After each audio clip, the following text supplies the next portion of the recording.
महाराष्ट्र सरकार देश भर में चर्चित धर्मांतरण बिल विधानसभा में लेकर आ रही है। महाराष्ट्र सरकार के पास बहुमत है और ऐसे पर माना जा रहा है कि ये बिल कानून में बदल दिया जाएगा, यानी ये बिल पास हो जाएगा। लेकिन इस पर राजनीति भी शुरू हो गई है। पक्ष विपक्ष इस पर बयानबाजी कर रहे हैं। विपक्ष के नेताओं का आरोप है कि ये भाजपा शिवसेना अपना एजेंडा थोप रही है और इसे यूएपीए कानून से भी ज़्यादा खतरनाक बता रही है। सबसे पहले आखिरकार इस धर्मांतरण बिल की आवश्यकता क्यों महसूस हुई, इस पर बात करने के लिए हमारे साथ शिवसेना के वरिष्ठ नेता संजय निरुपम जी हैं। संजय सर, धर्मांतरण बिल की आवश्यकता आखिरकार क्यों इस सत्र में आपको महसूस हुई? अभी आपकी सरकार को आए हुए 1.5 साल हुए और इस बिल को लाया गया है पटल पर। सबसे पहले ये बता दूं कि धर्मांतरण के खिलाफ जो प्रावधान इस विधेयक में है वो कहीं से भी संविधान के दायरे से बाहर नहीं है। भारत के संविधान में भी इस प्रकार की व्यवस्था है कि किसी भी व्यक्ति का जबरदस्ती धर्म नहीं बदला जा सकता, लाभ या लालच देकर के नहीं बदला जा सकता, दबाव में ला करके नहीं बदला जा सकता, उसको धमकी देके डरा के नहीं उसका धर्म बदला जा सकता है। भारत के संविधान में भी इसका प्रावधान है। अब इसी बात को, संवैधानिक व्यवस्था को एक बढ़िया चुस्त दुरुस्त कानूनी अमली जामा पहनाने के लिए महाराष्ट्र सरकार ने यह विधेयक प्रस्तुत किया है और बहुत जल्दी ये कानून बन जाएगा। इस कानून पर ऐतराज करने वाले कौन है? ओवैसी साहब को मैं बता देना चाहूंगा कि कृपया करके अपने मौलानाओं को समझा दीजिएगा।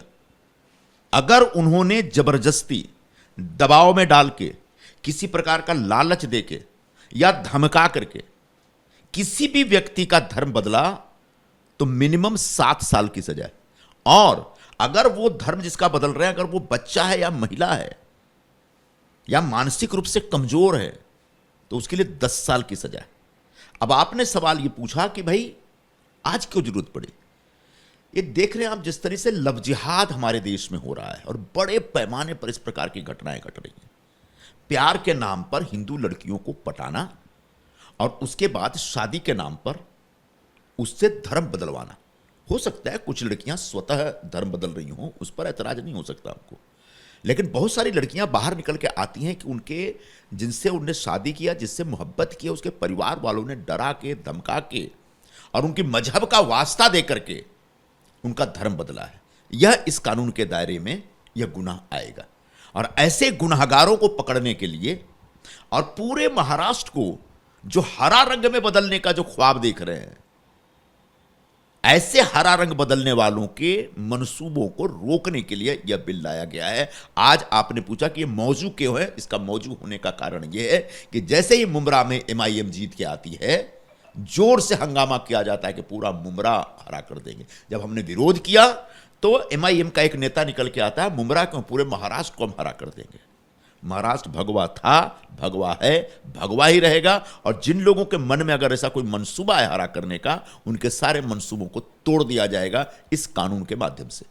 तो क्यों फिर ओवैसी साहब कह रहे हैं कि ये यूएपीए से भी खतरनाक कानून महाराष्ट्र सरकार ला रही है? देखिए, जिस तरीके से मजहब के आड़ में गलत हरकतें हो रही हैं और इस्लाम के नाम पे लोगों की भावनाओं को भड़काई जा रही है, और उन भावनाओं को भड़काने के बाद जिस तरीके से बड़े पैमाने पर जो गैर मुस्लिम लोगों को अपने धर्म में शामिल करने का एक छुपा हुआ प्रयत्न चल रहा है, उसे रोकना आवश्यक। और उसको रोकने के लिए कड़े कानून की आवश्यकता है। मुझे नहीं मालूम यूएपीए से कितना खतरनाक है, लेकिन अगर कोई अपने धर्म के नाम पर दूसरे धर्मावलंबियों के ऊपर अत्याचार करेगा और उन पर जबरदस्ती दबाव डाल के अपने धर्म में शामिल करेगा, तो यूपीए से और भी कड़ा कानून अगर बनाना हो तो बनाना चाहिए। लेकिन हिंदुस्तान का जो भगवा चेहरा है, जो भगवा रंग है, उसको बदलने के किसी भी षड्यंत्र को कामयाब नहीं होने देना चाहिए। तो ओवैसी साहब कह रहे हैं कि इस कानून के नाम पर अगर कोई धर्म परिवर्तन कर रहा है तो उसके परिवार ने अगर ऑब्जेक्शन ले लिया तो उसके परिवार के ऑब्जेक्शन के आधार पर भी कानूनी कार्रवाई की जाएगी। बिल्कुल। अगर कुछ बच्चे हैं,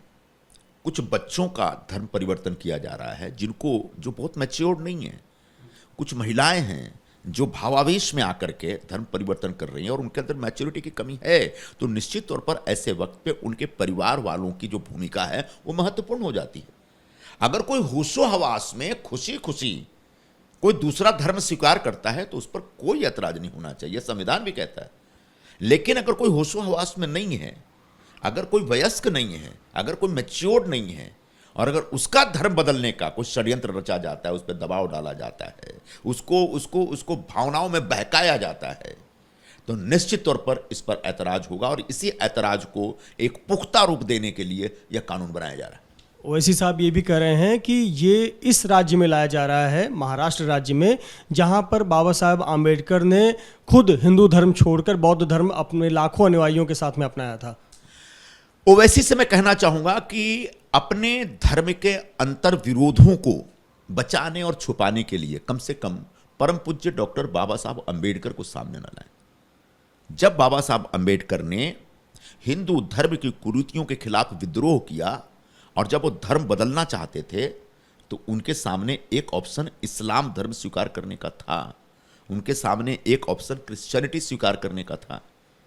लेकिन ये दोनों धर्म हिंदुस्तान के बाहर से आते हैं और इन दोनों धर्मों में बहुत सारी खामियां थीं, इसलिए उन्होंने ऐसे धर्म को स्वीकार किया जो हिंदुस्तान में पैदा हुआ है और उन पर किसी प्रकार का कोई दबाव नहीं था। बाबा साहब अम्बेडकर को कौन दबाव में डाल सकता है? अंग्रेज नहीं डाल पाए, कांग्रेस नहीं डाल पाई, तो उनको दबाव में डालेगा कौन?